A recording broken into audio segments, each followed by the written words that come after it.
नमस्कार मित्रों, अचानक बड़े लाभ के योग संयोग बन रहे हैं गुरु और शुक्र के इस संबंध के कारण।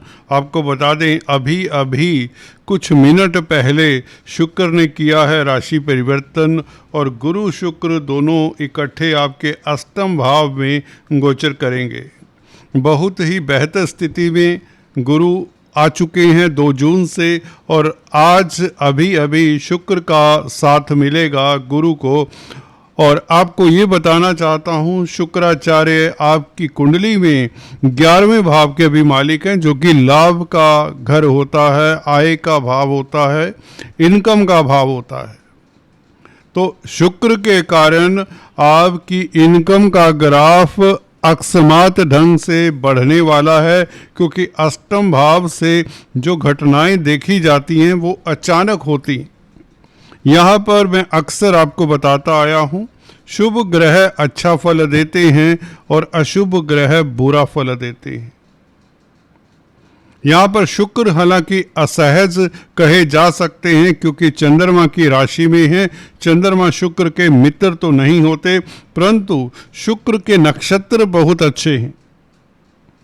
शुक्र के नक्षत्र बहुत अच्छे हैं और शुक्र आपके शुभ प्लैनेट, आपके जो पंचम भाव के मालिक हैं, मंगल से भी दृष्ट रहेंगे।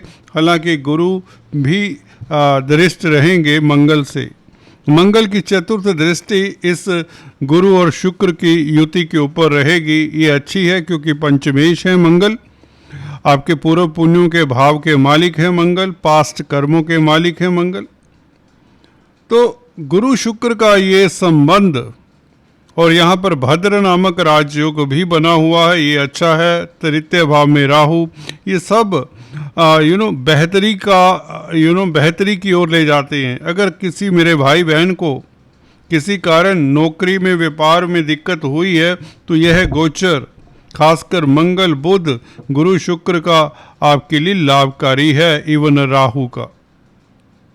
एनीवेज, चर्चा हम इस वीडियो से शुक्र की करेंगे, शुक्र और गुरु की, क्योंकि गुरु के साथ युति है। तो गुरु तो कंप्लीटली प्रभावित तो होते हैं शुक्र से, या यूँ कहें शुक्र गुरु को भी प्रभावित करेंगे। शुक्र आपको बता दें पुष्य नक्षत्र में इस बीच गोचर करेंगे और अश्लेषा नक्षत्र में भी गोचर करेंगे इस अवधि में, जब तक यहाँ पर रहते हैं 8 जुलाई तक। तो ये स्थिति 4 जुलाई तक, तो ये स्थिति बहुत बेहतर रहेगी। तो शुक्र दोस्तों भौतिक पदार्थों के कारक हैं, प्यार मोहब्बत के कारक हैं, लग्जरी के कारक हैं, सुंदरता के, ऐश्वर्य के कारक हैं। आपकी कुंडली में अष्टम भाव में किस तरह से प्रभावित होते हैं गुरु से, और गुरु को कैसे प्रभावित करते हैं जानते हैं। हालांकि मंगल की भी पूर्ण दृष्टि है इस गुरु शुक्र के संबंध के ऊपर। आपको बताना चाहता हूँ, गुरु भी शनि को नवम दृष्टि से देखता है, जिसकी हमने विवेचना पिछले वीडियो में की। क्योंकि नवम दृष्टि जहाँ पर गुरु की पड़ती है, वहाँ से खुशहाली, वहाँ से भाग्य चमकने के योग बन जाते हैं। तो शनि यहाँ पर कोई आपको ज़्यादा दिक्कत नहीं देंगे, जैसे ही गुरु का परिवर्तन आपके लिए हुआ है। ये बहुत महत्वपूर्ण पॉइंट है, आपको हमेशा दिमाग में रखना चाहिए।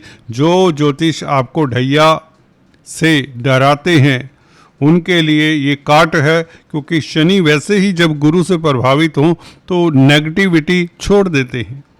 गुरु की दृष्टि में अमृत होता है। वैसे भी 9th एस्पेक्ट स्पेशल होता है गुरु का।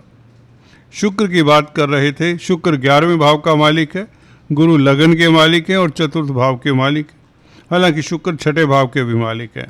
यूँ तो शुक्र विपरीत राजयोग भी बनाते हैं। 6ठे भाव का मालिक अष्टम में बैठे तो ये विपरीत राजयोग भी होता है, और 12वें भाव के मालिक मंगल से भी दृष्ट होता है। तो विपरीत राजयोग का भी फल ये कॉम्बिनेशन देता है।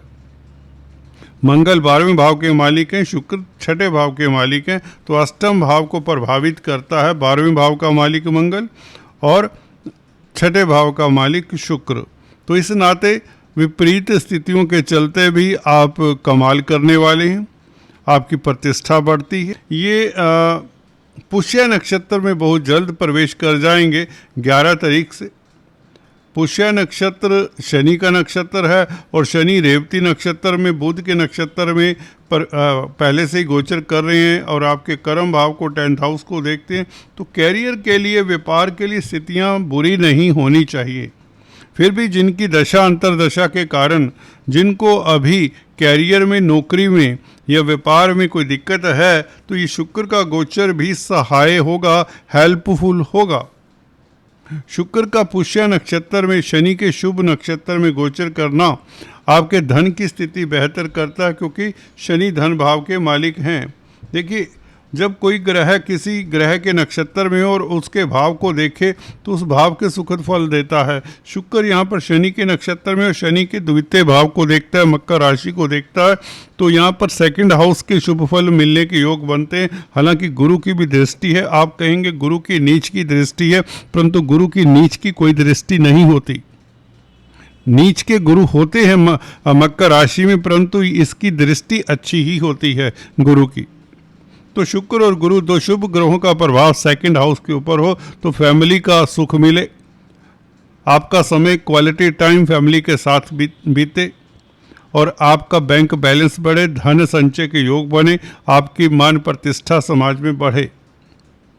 शुक्र के कारण स्त्री वर्ग से खास लाभ हो, सौंदर्य प्रसाधनों की उपलब्धि हो, कॉस्मेटिक्स, रेडीमेड गारमेंट्स, कला के क्षेत्र में अगर कामकाज करते हैं, ज्वेलरी, डायमंड्स, गोल्ड इत्यादि का सेल परचेज करते हैं जो लोग, उनके लिए सफलता के चांसेस, क्योंकि मंगल का भी प्रभाव इस शुक्र के ऊपर है। मंगल पंचमेश हैं और शुक्र लाभेश है, तो ये लॉटरी के भी योग बन जाते हैं, क्योंकि पंचमेश और लाभेश का संबंध जब भी किसी कुंडली में हो और वो भी अष्टम भाव में हो तो अकस्मात ढंग से कई बार बीमा का कोई पैसा मिल जाए, कोई वसीयत का पैसा मिल जाए, कोई भूला बिसरा पैसा आपका मिल जाए, कोई बैंक की एफडी मैच्योर हो जाए, कोई दोस्त मित्र आपके नाम कोई पैसा कर जाए, रुपया पैसा दे जाए बहु मात्रा में, जिसमें आपकी कोई मेहनत नहीं लगी होती। तो शुक्र आपके लिए बहुत बेहतर है as far as family life is concerned, love life is concerned, और दाम्पत्य जीवन के लिए तो बेहतर होते ही हैं शुक्र,